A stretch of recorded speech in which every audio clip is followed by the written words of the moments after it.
জিএমচিএইচত ভয়ংকৰ ঘটনা এটি নৱজাতকৰ মৃত্যু হৈছে জিএমচিএইচত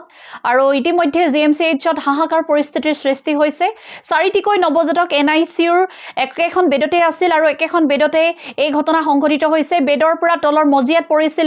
বাগৰি পৰাৰ পাছতে এটি নৱজাতকৰ মৃত্যু হৈছে মৃত্যু হোৱা খবৰ ইতিমধ্যে সমগ্ৰ অসমতে বিয়পি পৰিছে আৰু এই ঘটনাৰ বাবে সমগ্ৰ অসমতে এতিয়া তুলপাৰ লাগিছে জিএমচিএইচত এই ঘটনাই কাক জগৰীয়া কৰিব বিশেষকৈ এটা ডাঙৰ প্ৰশ্ন উত্থাপিত হৈছে চিকিৎসক কৰ্মীসকল ক'ত আছিল কি কৰিছিল ইমান এটা ডাঙৰ ঘটনা সংঘটিত হৈ গৈছে আনহাতে তিনিটি শিশুৰ অৱস্থা সংকটজনক বুলি জানিব পৰা গৈছে ইতিমধ্যে তদন্ত কৰিবলৈ আহ্বান জনাইছে কৰ্তৃপক্ষই উঠাই পেলাই তাৰ একো হোৱা নাই আৰু যিটো ওলমি আছিলে এই ওলমিৰ যিটো সেপ্টিচিমিয়া হৈ আছিলে আৰু ফটোথেৰাপি তাক দিয়া আছিলে সেই ল'ৰাটোৰ মানে লগে লগে তাক ৰিচাৰ্চিছন কৰিব আৰম্ভ কৰিলে কিন্তু দুৰ্ভাগ্যবশতঃ ৰিচাৰ্চিছন কৰিব নোৱাৰিলে গতিকে মই সমগ্ৰ হেৰিটো কেনেকৈ হ'ব পালে কাৰণ আজিলৈকে আমি নিউকো আৰম্ভ হোৱাৰ বা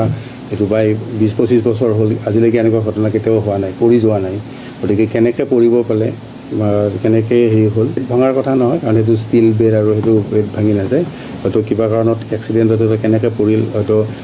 গাখীৰ খুৱাই থওঁতে হয়তো কাৰোবাৰ কিবা অসুবিধা হ'ব পাৰে মই সেই সমগ্ৰ হেৰিখিনি যোন নাৰ্ছৰ ডিউটি আছে ডক্টৰৰ ডিউটি আছে ক্লিনাৰৰ ডিউটি আছে যাৰ ডিউটি আছে সকলোৱে এনকুৱাৰীত সামৰি এটা আমি তদন্তৰ ঘোষণা কৰিছোঁ এই তদন্তৰ ৰিপৰ্ট আহিলে আপোনালোকক নিশ্চয় জনাব পাৰিম